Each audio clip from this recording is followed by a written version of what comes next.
A renewed wave of attacks by an ISIL-leaning faction of Boko Haram is becoming a major concern for leaders in the Chad Basin. The group has killed more than 100 Nigerian soldiers and continued to launch more deadly attacks on military installations across the northeast. CGTN's Kelechi Emekalam has more. Attacks on military installations have become more rampant in the northeast. The latest being the Gudumbali attack, where 12 soldiers were reportedly killed. The military says only one was killed.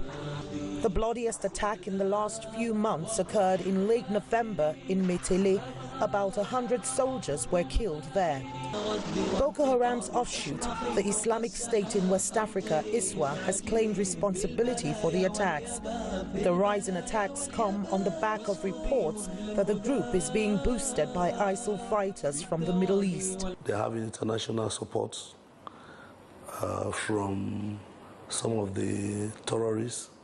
They're talking about Islamic State of West African province that are helping in this fight. We have seen that they are part of the fight in the northeast now, because they have, if you see the tactics and everything has changed, which shows that these are people that are war tested. They have fought in other places. President Buhari's government has been claiming Boko Haram is defeated, but the latest attacks has got him acknowledging the threat posed by the insurgents. He's now mobilizing regional leaders from the Chad Basin to form a common front against the group. Over the weekend, he met with presidents of Chad and Niger, among others. He wants them to make defeating Boko Haram a priority. Previous regional offensive against Boko Haram had paid off. The last one, involving Nigeria, Chad and Niger, is credited for dislodging the insurgents from their stronghold in Sambisa Forest.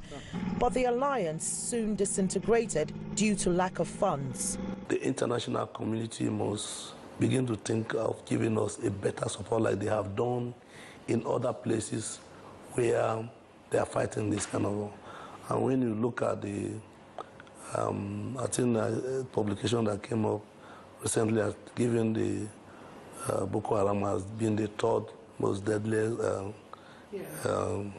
terrorist group. So you cannot continue seeing it as a Nigerian problem, because it will affect everybody. ISIL in West African province is also reportedly beginning to gain territorial control around the Lake Chad Basin.